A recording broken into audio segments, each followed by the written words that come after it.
rafetlu aussi tamit suñu jotaay yi fi am jotaay bi fi am ak ñi fi jël prise de parole yëpp vraiment dañ fi wax bu am solo wax bi yëpp nag wax nañ ko ci par respect wax nañ ko aussi tamit ci gëm-gëm te loolu yaakaar naa moo ci ëpp solo may jël kàddu gi au nom di yàgg les 15 membres di yàgg parce que yombul woon vraiment yombul woon mais tamit naa ci wax tuuti li ma ciy wax mooy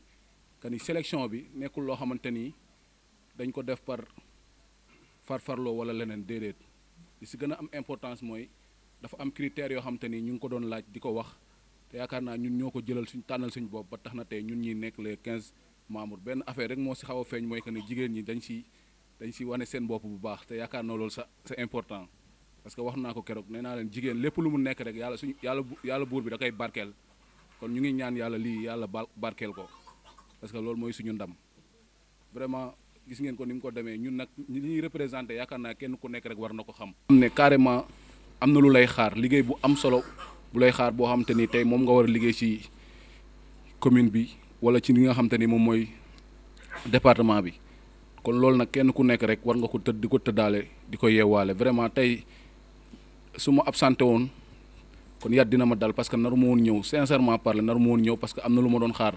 mais bu ma xalaatee keroog l'autre jour ma jëlee bi ma tàddalee kàddu ma wax li nga xam te ni mooy sama engagement kon jàpp naa ne bu ñu woote woon sax Somalie dama war a dem loolu moo tax tey ma gën a jaayante ñëw vraiment di wax ne tamit am na motivation yoo xam ne ni ñu ngi ci biir kii bi ci biir groupe yi vraiment ñooñ tamit mënu ma leen fay parce que dañu lay motiver à chaque fois ñu ngi lay wan que ne yow exemple nga war a doon waroo doon koo xam te ni da nga war a nekk ci ginnaaw da nga war a chaque fois ñëw wane sa abnégation wane sa li nga xam te ni moom mooy engagement par rapport ak membre yàgg. ñoom ñoo taxaw fii waaye mel na ni yéen ñi nga xamante ni yéen nekk ci table bi bokku leen ci 15 membres yi aussi tamit ci ngeen bokk dafa mel liggéey bi rek ñun ñëpp ñoom ñoo koy àndandoo di ko liggéeyandoo du 15 membres yi rek ñoom ñooy war a mën a dem liggéey ñun ñoo engagé ndoo ñun ñoo bokk liggéey bi di ko liggéeyandoo bañ ne ko fu ñu mënti woo tamit aussi pour ñu dem si pour les 15 membres comme ñu ngi ci groupe bi tamit aussi dañ leen di laaj li nga xamante ni moom mooy seen avis parce que xalaat du doy ñun xalaat bi ñu am rek yéen ñi war ngeen koo mën a am parce que loolu moo waral ñuy yëngu ci wàllum action sociale parce que action sociale xalaat yi nga xamante ni ñoom ñoo fay génnandoo moom mooy ci jeunesse yi nga xamante ne ñoo nekk au niveau de départemental parce que loolu moo tax ñuy doggu ci dem ci li nga xamante ne moom mooy action sociale si ñi nga xamante ne moom mooy association yi parce que association yi ñoo ñu permettre ñu mën a xam tamit nan la ñuy def ba mën a liggéey parce que kenn ku nekk sa xalaat du bokk te xalaatu moromam bi tey ñooñu tamit aussi tamit am nañ ci part de responsable yi ñi nekk ci biti ak ñi nekk fii tamit ñoo yem parce que ñun tamit dañuy eggale li nga xamante ne moom mooy suñu liggéey wax nañ ko depuis bi nga xamante ne dañ ñoo far bu ñu bokk ci 15 membres yi ndax nee nañ fu ñu mën ci tamit aussi dañuy eggal li nga xamante ne moom mooy suñu liggéey duñu xeeb dara duñu xeeb li nga xamante ne moom mooy association yi duñu xeeb li nga xamante ne même moom mooy nawle yi nga xamante ne moom jeunes yi dañ koy def ak tour yi natt yi même femme yi tamit aussi si lañ bokk parce que am na ñoo xamante ne jànguñu damay insister si loolu noonu ñooñu tamit aussi dañ leen a war a mën a jàppale ak ñi nga xamante ne ñoo nekk si mbedd mi ak ñi nga xamante ne ñoo nekk si milieu yoo xamante ne neexut a wax ñooñu tamit aussi dañ leen a war a mën a jàppale sànq wax naa ko sànq dañ leen di remercier ci loolu parce que ñun jeunesse lañ ñu engagé wu pour loolu tey bu ñu ñëwee tey ñii ñu ñëw fekk ñu ci loolu ñun tamit dañ ciy sawar pour engagé wu pour dem fu ñu mënti woo tamit aussi dañuy dem pour ñooñu noonu moom moo tax jeunesse yi nga xamante ne ñoo nekk ci biti te dañ leen a war a jàppale ñooñu taxawaay boobu la ñuy mën di taxawaay li ak fépp nag. merci beaucoup waa Diohine li ngeen indi moom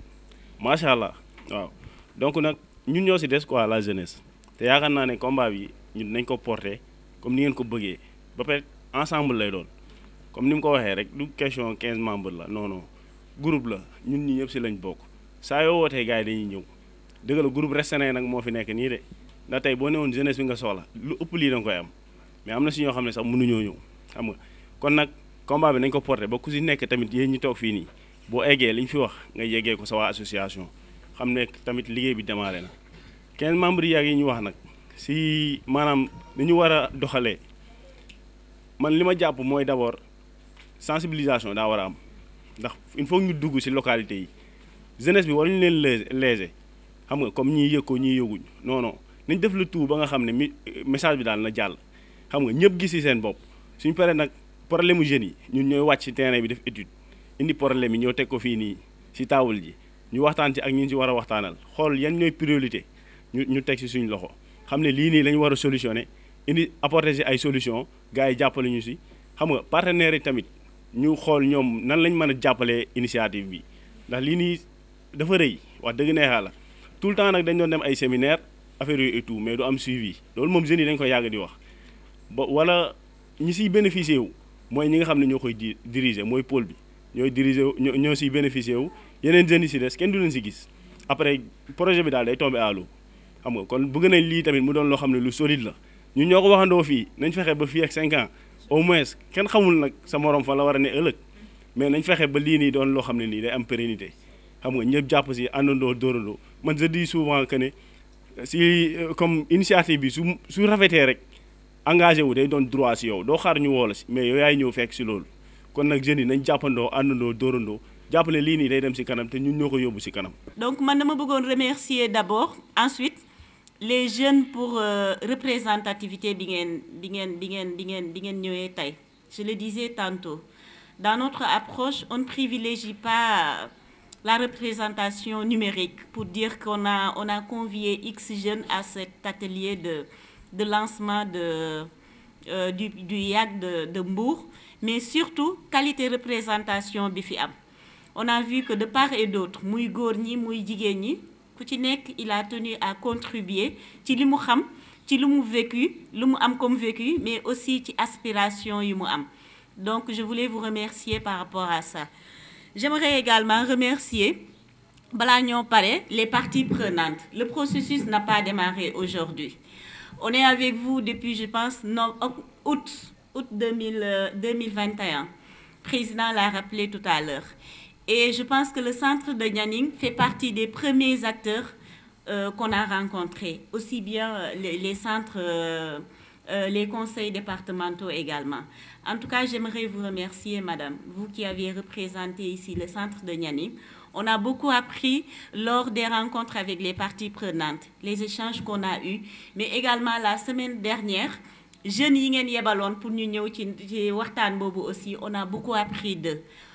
Tout comme yeneen jeunes yu jóge ci yeneen localités yi comme Joal, Mbour, Sandiara, j'aimerais pas citer. Je sais que bëri nañ fi machallah, mais depuis la semaine dernière ba nii on a beaucoup appris ci yéen. Bu leen yaakaar ne rek ñun ñoo andi woon. Certes ñun ñoo andi ay présentation, certes ñun ñoo fi ñëw pour parler de l'initiative, mais on a énormément appris d'échanges yu ñu jot a am ak yéen. Beaucoup même à huis clos ou bien en apartheid on a échangé et on a appris de leur vécu. Donc ci seen vécu boobu la ñuy jël jéem a impulser vos pairs maanaam ñeneen ñi nga xamante ni ku ci nekk ci ñun am na lu ko yàlla may. Am na ñi nga xam ni seen problème certes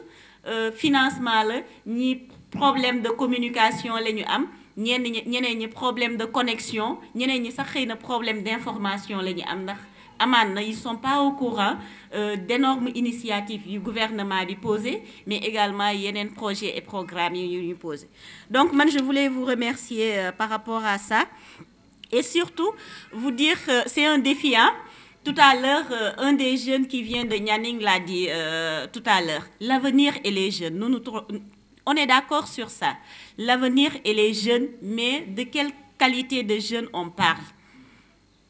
Ku ne xam na ni quelque chose qui s'inscrit sur 5 ans, 10 ans, on doit énormément s'armer de patience. Et man, l'invite que je vous lance, c'est vraiment armez-vous de patience. Peut-être par moment, vous allez même remettre en cause tout ce qu'on a posé ici comme information. Il y en a certes qui vont se décourager, d'autres vont se dire que il y a la pression familiale. Maa ngi dem ay rencontres, maa ngi wuyu fii ay ndaje et autres, mais qu'est-ce que j'y gagne? Je vous demande juste d'être patient et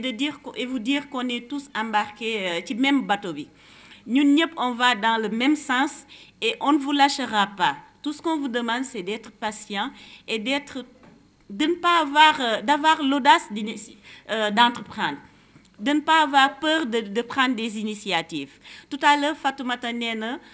li ñuy xaar au niveau mondial mooy le caractère innovateur que vous allez apporter au sein du réseau. Mujjee ñëw parfois am na avantage certes parce que da nga fekk am na lu ñu bâtir ba pare ci loolu ngay jàng affaire pour mën a yow dem sa démarche bopp. Mais am na aussi inconvénient bi mooy lan mooy da nga fekk ñu bâtir une initiative depuis des années yow mi mujj ñëw ban innovation ngay apporter au sein du réseau. Donc c'est ce défi ñun waa Sénégal et plus particulièrement Thiès ak département de Mbour. Défi boobu la ñu am au sein du réseau au niveau mondial ñun ñi mëjee ñëw lan la ñuy apporter comme touche innovatrice. Donc touche innovatrice boobu ñun on le confie yéen de jeunesse yi pour yéen ngeen mën a apporter cette empreinte. Donc ne soyez pas surpris ou bien n'ayez pas peur. C'est vrai que yéen mësta oyof yéen boo gis day diis, mais c'est parce que nous on croit en vous. On croit en vous et je vous demande juste d'être patient. Et encore une fois, merci. Mais précisez une chose. Le YAG, ben organe, c'est une approche. Mais notre cible ne se limite pas au YAG. Ça, il faut d'appeler ni constituer une cible. Ça aussi, que ça ne soit pas une zone d'ombre à votre niveau. YAG, c'est un élément, un organe de une approche. Mais yéen ñi fi nekk dans votre globalité de jeunes âgés entre 18 et 35 ans et qui répondent aux critères yu Fatoumata partagé tout à l'heure, vous faites partie de ce qu'on recherche. Et on ne parle plus de OI, opportunité youth, yaakaaru ëllëg. Et yaakaaru ëllëg, je pense pas que ça se limite aux 15 jeunes qui étaient devant nous. Yaakaaru ëllëg, c'est toute la salle ici présente. Merci pour la participation et merci encore pour la disponibilité. Remercier également les participants. Vraiment, je rentre satisfait. li wolof yi wax rek vraiment sama xel dal na te sama yaakaar aussi wér na parce que li ma dégg xale yi wax ko fi damay baamtuwaat rek ñoom philosophie projet bi mi ngi seen bopp xam nañ ko bu baax a baax donc li ci des rek mooy